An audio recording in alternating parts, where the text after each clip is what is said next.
मनसे नेते प्रकाश महाजन यांनी सोशल माध्यमातून आता कुठंतरी थांबण्याची गरज आहे आणि आता थांबतोय अशा पद्धतीचा एक मेसेज दिलाय. नक्की प्रकाश महाजन यांना काय म्हणायचं आहे याबाबत आता चर्चा सुरू झाली आहे. स्वतः प्रकाश महाजन आपल्यासोबत आहे. कुठंतरी थांबावं लागेल म्हणून थांबतोय, अर्थ सांगा समजावून. आपल्या देशाचे आणि जगातले नावाजलेले क्रिकेटपटू आहेत सुनील गावस्कर. त्यांनी एक वाक्य खूप चांगलं म्हटलेलं आहे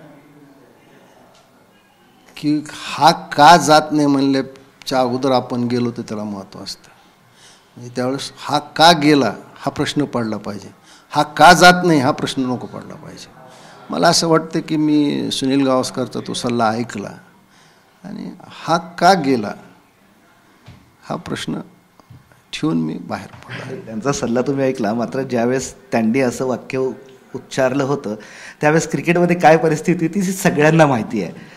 त्यांनी जावं असंच अनेकांना अपेक्षित होतं, तसं तुम्ही जावं असं काहींना अपेक्षित होतं किंवा तुमच्या पक्षातील लोकांना नेत्यांना अपेक्षित होतं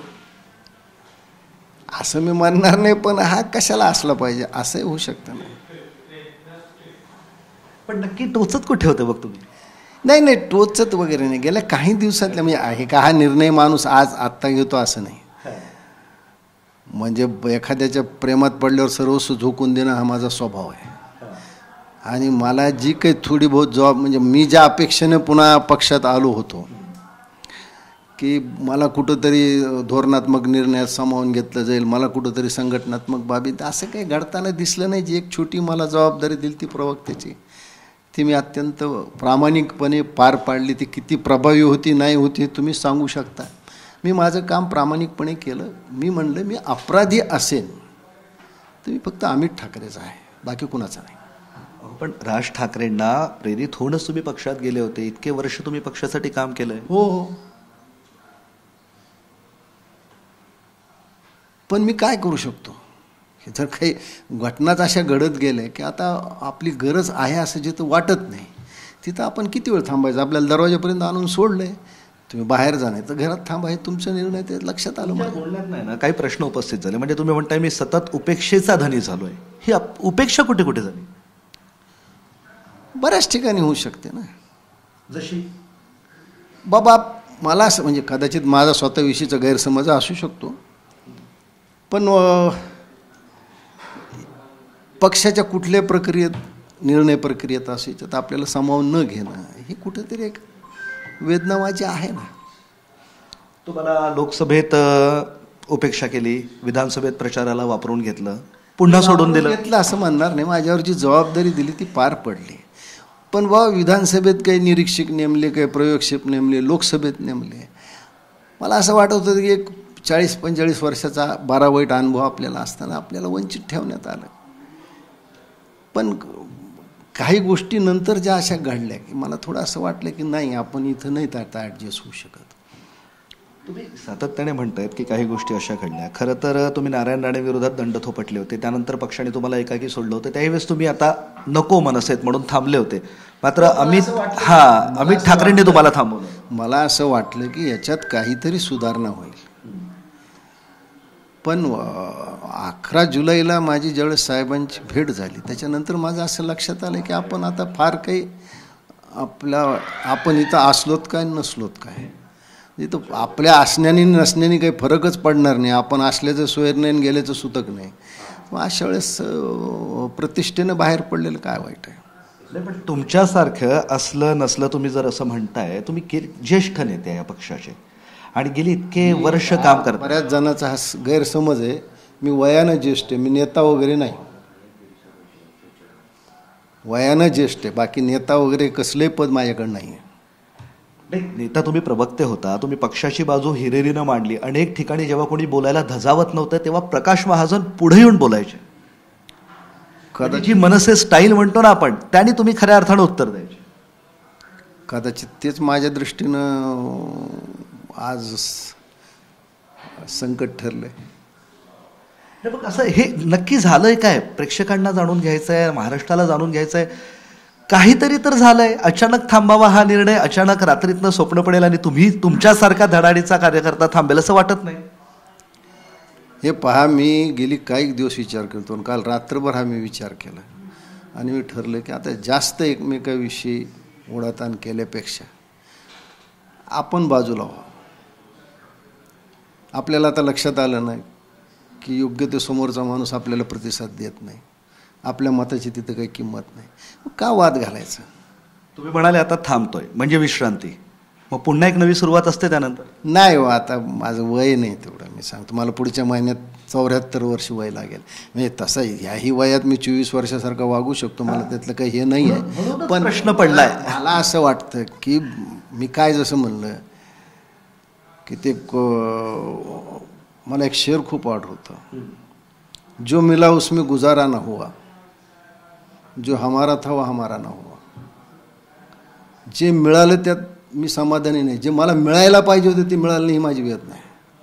आता हे जर नेत्यांनी नाही समजून घेतली तर मी काय करू शकतो, मी बाजूला जाऊ शकतो. महाजन साहेब, तुमची राज ठाकरेंवर नितांत श्रद्धा होती, तुम्ही त्यांना पांडुरंग म्हणायचे आणि माझ्या पांडुरंगाला मी कधीच सोडणार नाही, आता सोडलंय ना, मग काय करू शकतो. जर पांडुरंगाचं माझ्याकडे लक्षच नाही तर मी काय करणार.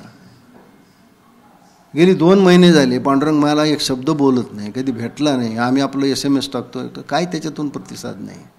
मला सांगा, ज्या माणसाने जाहीर हे म्हणलं की या दोघा भावांनी एकत्र नाही आलं तर इतिहासांना माफ करणार नाही. अरे दोघं भाऊ एकत्र आल्यावर किमान गणपतीच्या दर्शनाला तर आम्हाला बोलवायचं. म्हणून आपल्याकडे ग्रामीण भाषेत एक म्हण आहे की 2 भावाच्या भांडणात आणि 2 भावाच्या वाटण्यात जाऊ नये, कारण जो भांडण सोडवायला जातो तो बदनाम होतो, जो वाटणी करतो तो बदनाम होतो. आता काय करणार मी. पण चला ठीक आहे, तुम्ही दोघं एकत्र आहात, आनंद वाटला मला. राज्यातला एकमेव नेता होते तुम्ही, जेव्हा 2 भावांच्या एकत्र येण्यावर बोलत होते, बाकीच्यांना जणू बोलण्याला बंदी होती असं चित्र होतं. हेच भोवलं काय भोवलं काय नाही. माझं काय म्हणणं, ह्याच्यातून काही चांगलं झालं ना, ते दोघे एकत्र आले ना, चला ठीक आहे, मला त्याचं काही म्हणणं नाही. माझं फक्त एवढं दुःख नाही की काही गोष्टीत राजसाहेबांनी हिंदुत्वापासून दूर जाऊ नये. एवढं जरी राजसाहेबांनी केलं पुढच्या ह्याच्यात तर खूप चांगलं आहे, कारण राजसाहेबाकडे सगळे हिंदू एक आश्वासक नेता म्हणून पाहत आहेत. तुम्हाला भीती वाटते उद्धव ठाकरेंच्या सोबत येणारी राजसाहेब हिंदुत्वापासून दूर जातील? मला भीती तशी वाटत नाही, शेवटी तो त्यांचा निर्णय आहे, ते काय करतात. पण मध्ये त्यांची काही वक्तव्य अशी होती की थोडी भीती वाटण्यासारखाच प्रसंग होता. अच्छा, म्हणजे ही भीती वाटते म्हणून तुम्ही बाजूला व्हायचं ठरवलं? नाही नाही, त्याच्यामुळं नाही हो. मी एक असा विचार केला की मी प्रत्येक वेळा संघर्ष करतो, कुठं करत राहू. प्रत्येक वेळा संघर्ष करणारा, भांडणं करणारा माणूस हा तोच बदनाम होतो ना, संघटनेचं तर काही नुकसान होत नाही. तुम्ही गेल्या वेळेस एक दुःख व्यक्त केलं होतं की तुम्हाला अपेक्षा काहीच नव्हती. तुम्ही आता समाज माध्यमांवरही मांडलंय की मला अपेक्षा नाही, पण काहीच देत पण नाही. ते जे मिळायला पाहिजे होते ते मिळालंच नाही ना. मला सांगा, माझ्या मागून येणारे लोक, माझ्याकडे कुठलं पद नसल्यामुळं मला कुठल्याही महत्त्वाच्या बैठकीला बोलावलं जात नव्हतं. आणि तुम्ही मला विचारायचे काय घडतंय, आता मी काय सांगणार. परवा दिवशीची घटना की 2 भाऊ एकत्र आले, मला मीडिया विचारतो, मलाच काही माहिती नाही ना, तर मी काय बोलणार. आणि मी प्रत्येक वेळा काय म्हणणार आहे की तुम्ही मला हे द्या, तुम्ही मला हे द्या. आता मागायचं वय राहिलं नाही आहे, आणि मागून नाही मिळाल्यावर ते दुःख कुठं सहन करत बसू. मी आनंदाने बाहेर पडलोय. मी सांगतो की माझ्या प्रामाणिकपणे मी जिथं होतो तो पण काम केलं. मी जाहीर सांगतो, मी जर मनसेत कुणाचा अपराधी असेल तर फक्त अमित ठाकरे. त्यांना तुम्ही शब्द दिला होता, आम्ही सोडणार नाही, इनफॅक्ट अमित ठाकरेच्या मुलासोबत काम करेल. हो, पण आता दुर्दैवानं मी किती शब्द देऊन का उपयोग आहे हो. माझ्या नजरेत देव आहे, पण देवाची माझ्यावर नजर असली पाहिजे ना. जर माझ्यावर देवाची नजरच नाही तर मी काय करणार. देवावर नाराजी आहे.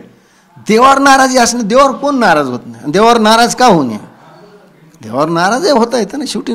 का नाराजी दूर करायला येतो तुमचा देव कधी कधी? नाही नाही, मला ते मी असं काहीच केलं नाही की मला बॉलवाले यावं, असं अजिबात नाही आहे साहेब. माझ्या मनात सुद्धा तो संशय नाही आहे.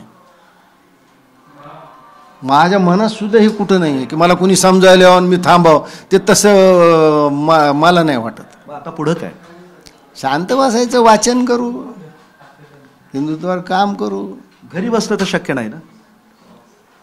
नाहीतरी कुठं पाहते आहे वयात फिरणार, कुठल्या शाळेत जाणार. आता मला कुठं जायची इच्छा. मग अखेरचा एक प्रश्न विचारतो, ही सक्रिय राजकारणातनं निवृत्ती म्हणावी का? अहो, मी एक सामान्य माणूस, मी सक्रिय राजकारणात असलो काय नसलो काय जगाला काही फरक पडत नाही.